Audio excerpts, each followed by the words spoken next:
Tradução da palestra de Joel Goldsmith, Purificando a Si Mesmo, parte 2, traduzida por Rosilda Rocha em 8 de julho de 2020. Boa noite. Tudo é Deus numa expressão individual. Então, diante de cada aparência, primeiro que tudo, impersonalize. Não diga a pessoa alguma que ela pode ser ajudada se ler 10 páginas de um determinado livro, ou se for a uma igreja, ou se der o dízimo, ou se for grata, ou se for amável. Isso poderia funcionar perfeitamente no lado psicológico se o ser humano pudesse mudar sua natureza.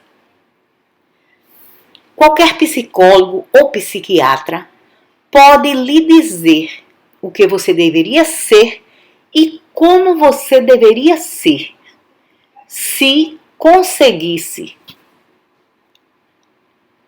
Eles podem dizer isso da mesma forma que um dos nossos comediantes costumava dizer, que tinha a cura para o alcoolismo. Tudo o que o alcoólatra precisava fazer quando levantasse um copo de bebida era abrir a mão. Bem, certamente isso é uma cura certa. Mas simplesmente o alcoólatra não pode abrir aquela mão. E assim é. Tenho ouvido por muitos anos: se você pudesse ser mais amável, se você pudesse perdoar mais, se você não odiasse tanto sua sogra, e por aí em diante. Isso não faz sentido porque não funciona psicologicamente, porque nenhum indivíduo pode mudar sua natureza. Somente a atividade do Cristo em sua consciência pode mudar sua natureza. Se tentar mudá-la humanamente, estará reprimindo-a. E quando a reprime, algum dia ela explodirá. Você não deve reprimi-la porque ela encontra uma forma de se soltar. Portanto, para sermos diferentes do que somos humanamente, se torna necessário que haja um toque do Cristo em nossa consciência. E uma forma de fazer com que isso aconteça é encontrar um indivíduo que esteja desejando, não apenas desejando, mas que seja capaz de nos guiar através de qualquer que seja a experiência: pecado, doença, falta, limitação, morte, sem criticismo, sem julgamento, sem condenação, sem tentar nos melhorar, sem tentar moralizar, sem pregação. Porém, em lugar disso, que seja capaz de se manter firme na realização de que essas coisas não têm nada a ver com você. Isso é uma atividade da mente carnal. Essa crença no bem e no mal. É uma sugestão hipnótica, uma imposição mental que não tem coisa alguma a ver com a pessoa. E, em última análise, é um braço de carne, um nada. E você não precisa batalhar contra a mesma ou vencê-la. Precisa simplesmente reconhecê-la como um nada e então descansar nessa palavra. Aqui você tem realmente o segredo do trabalho de cura do caminho infinito. Essa é a forma como realizamos a cura. Não tem nada a ver com orações que tentam influenciar Deus. Não tem nada a ver com encontrar alguém tão santo que Deus vai fazer alguma coisa através dessa pessoa que não possa fazer através de outra. Tem a ver com o conhecimento de princípios específicos. Agora eu posso lhes dizer isso. No exato momento em que capta completamente a ideia de que todo mal é impessoal, nesse exato momento, sua consciência está pronta para ser uma transparência através da qual Deus se manifesta, o Cristo se manifesta. Todavia, sua consciência não pode ser essa transparência enquanto você tem uma mente dupla, enquanto mantém o bem e o mal em sua mente. Ou seja, desde que nenhum de nós, humanamente, pode ser completamente puro, somente podemos ser uma transparência para o Cristo na proporção em que formos capazes de impersonalizar todo o mal. Embora essa verdade já fosse uma parte de minha consciência e eu estivesse realizando o trabalho de cura com a mesma, eu ainda não sabia conscientemente que isso era um princípio, até o momento em que fui nomeado como primeiro leitor dos trabalhos da ciência cristã numa prisão. Meu primeiro domingo nessa função foi a mais terrível experiência que já tive. Toda vez que tentava ler o livro Ciência e Saúde, algo queria pular e me atingir na face. Eu estava realmente convencido de que a ilusão estava pulando para cima de mim ou tentando fazer isso. E tive alguma ajuda após o serviço, mas a ajuda não me ajudou. O segundo domingo foi igualmente muito ruim e também o terceiro. Todavia, o comitê que comandava aquela atividade havia medido que todos os que prestavam serviço na prisão deviam proteger-se completamente de pensamentos pecaminosos.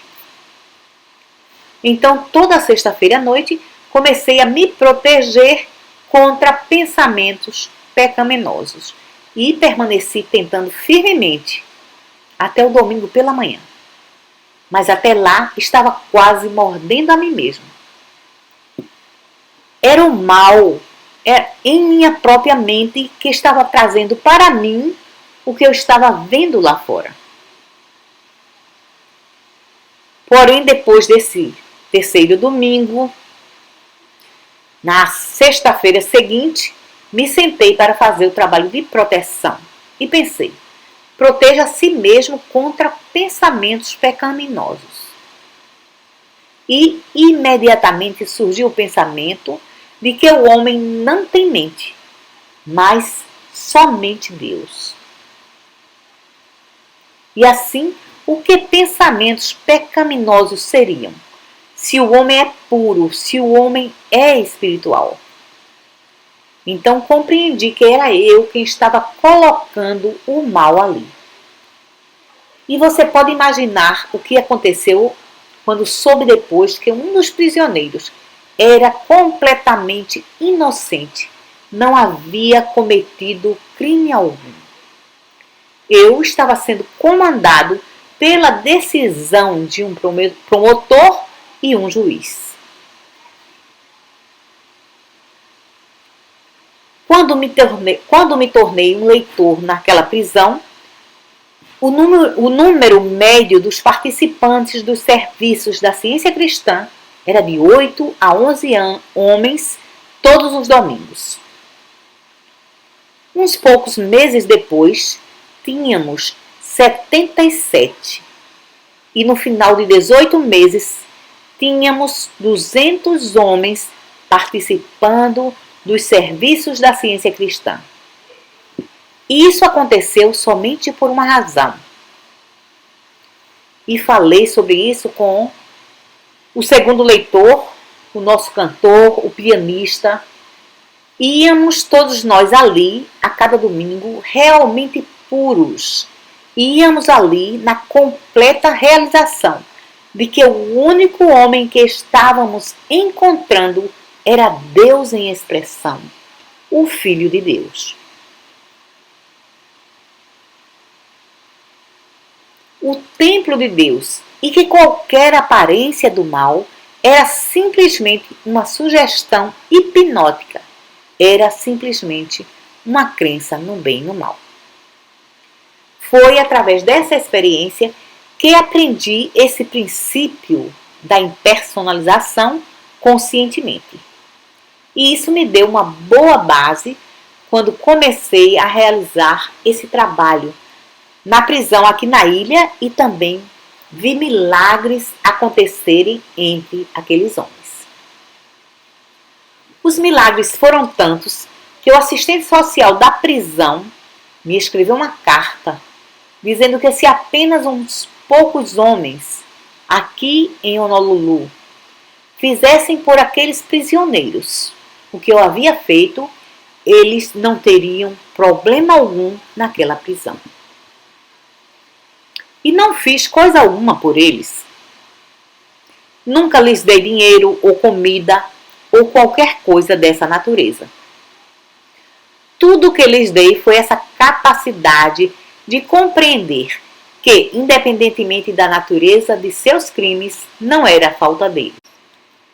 Ignorantemente, eles aceitaram a tentação, aceitaram a imposição mental de todo o mal que está circulando no ar. E nós fazemos a mesma coisa com doenças. Aceitamos a tentação que está no ar. Alguém diz que existe uma epidemia e que vamos ficar doentes. Nós temos aceitado a tentação.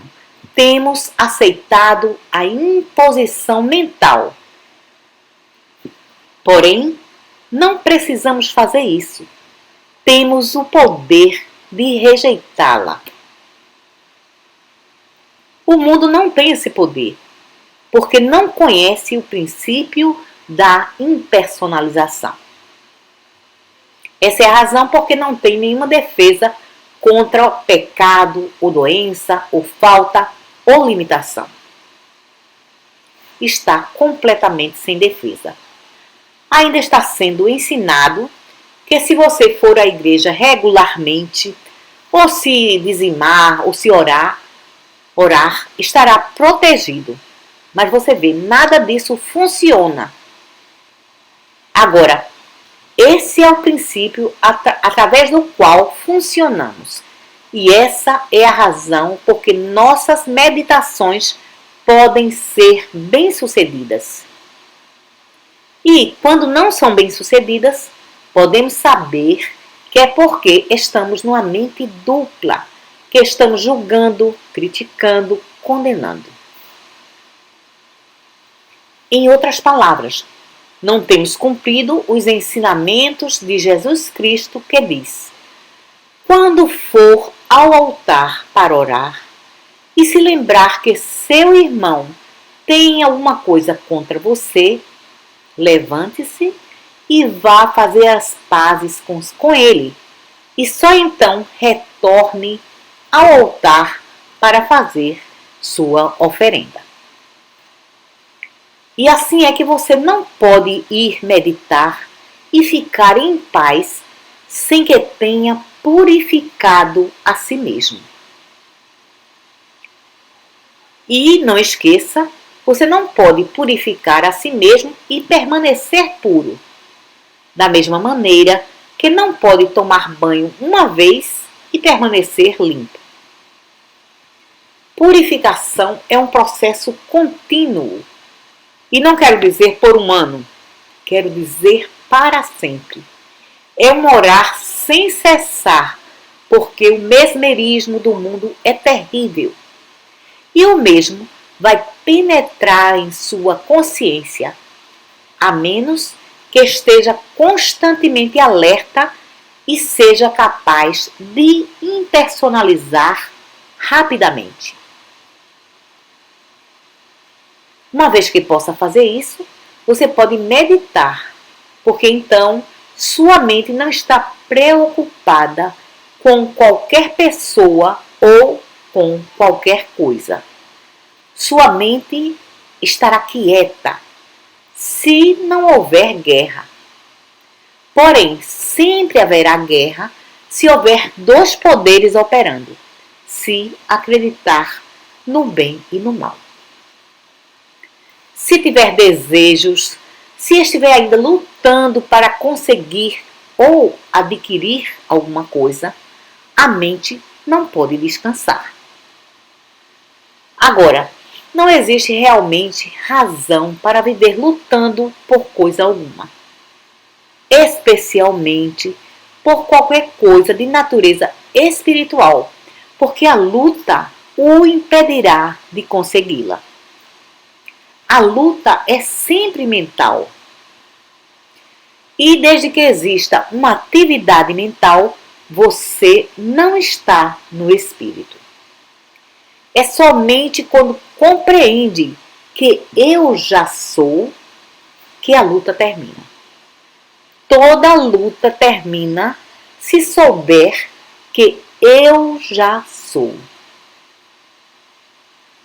Aqui, como pode ver, voltamos a uma verdade mística que é universal. Não aparece somente no caminho infinito. Na realidade, aparece em todo o ensinamento místico que já foi desenvolvido.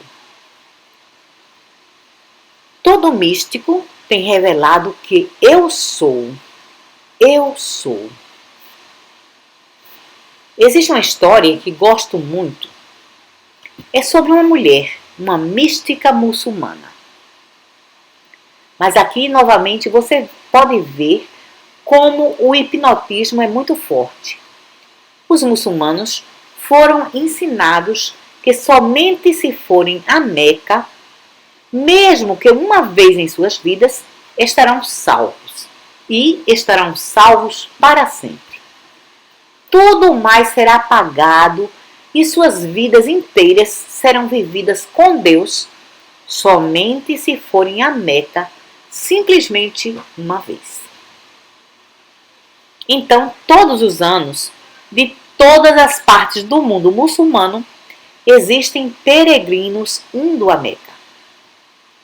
Então, essa jovem se juntou a essa difícil peregrinação. Tiveram que atravessar montanhas e vales, correntezas, que enfrentar calor, frio, tempestade. Experienciaram todas as inconveniências que existiam para viajar há algumas centenas de anos atrás. Porém, eventualmente, chegaram às cercanias da cidade de Meca. Bem, naturalmente, todos queriam correr para entrar na cidade. Mas alguma coisa segurou aquela jovem. Ela parou e começou a pensar, e finalmente caiu de joelhos. Deus, perdoa-me por viajar toda essa distância para te encontrar em Meca. Tu, que já havias me encontrado justamente ali aonde eu estava. Então ela compreendeu que não havia necessidade de viajar. E há séculos atrás o mestre disse: não mais adorarás nas montanhas sagradas e nem mesmo no templo sagrado de Jerusalém. O reino de Deus não está lá em cima, nem lá embaixo. Não está em lugar algum, está dentro de vós. E essa compreensão nos traz a verdade mística. Eu sou. Moisés deu essa revelação ao mundo. Eu sou aquele eu sou. E depois disso, ele não era mais um pastor de ovelhas, era um líder de homens, um líder espiritual. Isso somente por causa da realização. Eu sou aquele eu sou. E eu sou ele justamente agora. Jesus teve essa mesma revelação. Eu sou. Eu sou aquele eu sou. Eu sou o pão. Eu sou o vinho e eu sou a água. Eu sou a vida e eu sou a ressurreição. Não eu estou procurando, não eu estou buscando, não eu estou esperando, não eu estou orando para ser. Agora cheguei à compreensão de que eu sou. Essa compreensão de que eu sou fez de um pastor de ovelhas um grande líder. Esse reconhecimento de que eu sou fez de um rabi hebreu a luz do mundo cristão. Não faz diferença alguma o que você é ou onde você está. Quando a realização do eu sou, chega a você, desse momento em diante, você não é mais a mesma pessoa, de forma alguma. Você é a luz de seu mundo particular. Não faz diferença para que ensinamento místico você se volta. Quer seja muçulmano, hindu, japonês, chinês ou para os místicos cristãos dos séculos XII ao XVII. Todos eles trazem a mesma mensagem. Eu sou. Em graus diferentes, esse é o segredo completo do misticismo. E quando a pessoa alcança essa compreensão, ela está liberta. Essa é a única coisa que realmente pode lhe dar a liberdade, porque nessa compreensão de que eu sou, não existe mais um desejo por coisa alguma ou por pessoa alguma. Não existe mais qualquer ambição. Não existe mais luta ou esforço. Existe um descansar nessa compreensão. E então, através da mesma, todas as coisas necessárias para a nossa realização, quer seja pessoa, lugar, coisas, circunstâncias ou condições, automaticamente aparecem em nossa experiência.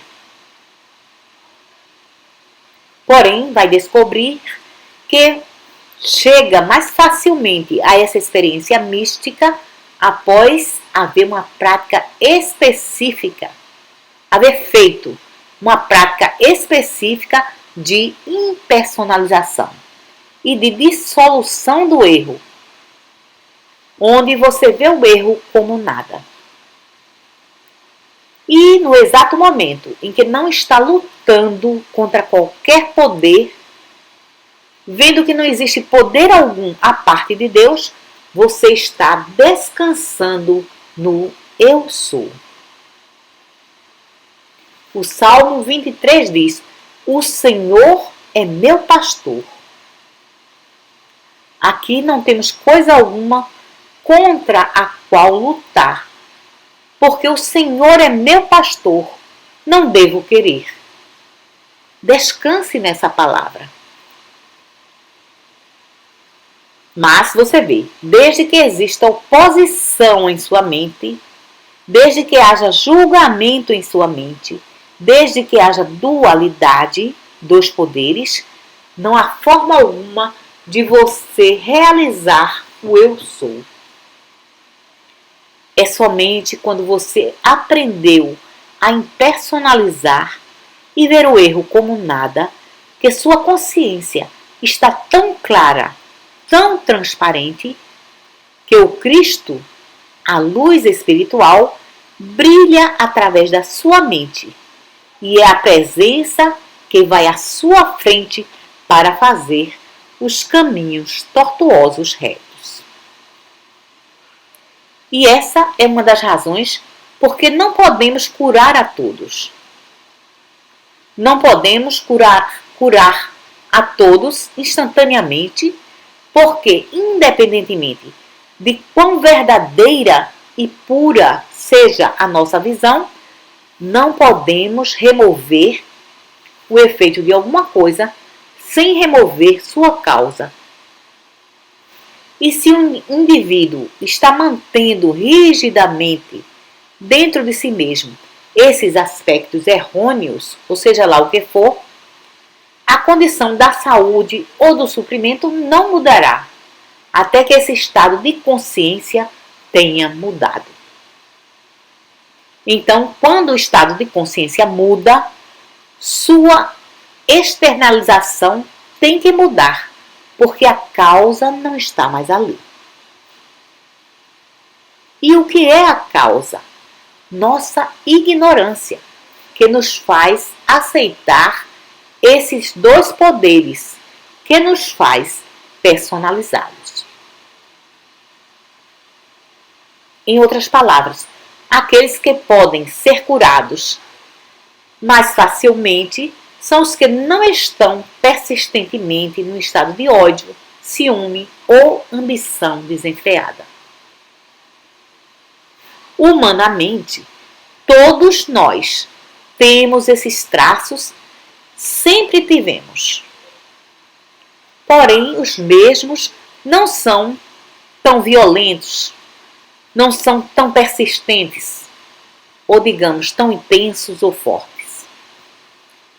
E assim, quando entramos em contato com uma consciência que não está nos mantendo em condenação, esse contato muda nossa consciência muito facilmente. Entretanto, quando a consciência do curador entra em contato com aqueles que são rígidos e querem se apegar a esses sentimentos e não têm desejo algum de se livrarem deles, então existe uma maior dificuldade para trazer a luz para essas consciências.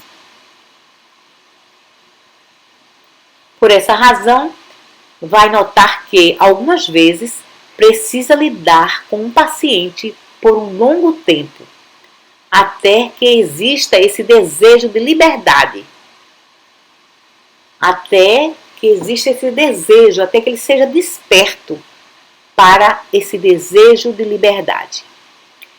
Porque cura espiritual não é simplesmente acrescentar saúde ao estado errôneo de consciência. Cura espiritual é nos trazer a uma posição onde queremos realmente abandonar nosso sentido material, nosso sentido mortal, nossa dualidade. Portanto, às vezes, algumas coisas em nós não são curadas prontamente.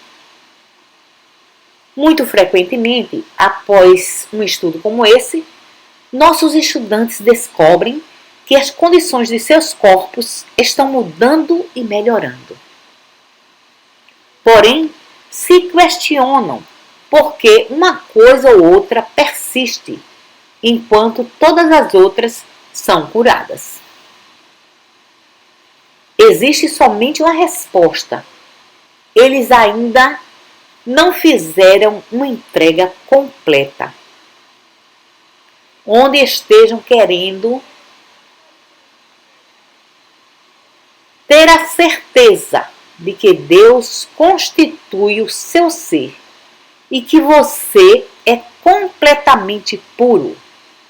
E isso significa você, você e você. Porque quando chegam a esse ponto, então descobrem que raramente têm discórdias, exceto aquelas que atraímos para nós por continuamente violarmos as leis naturais. Muito obrigado!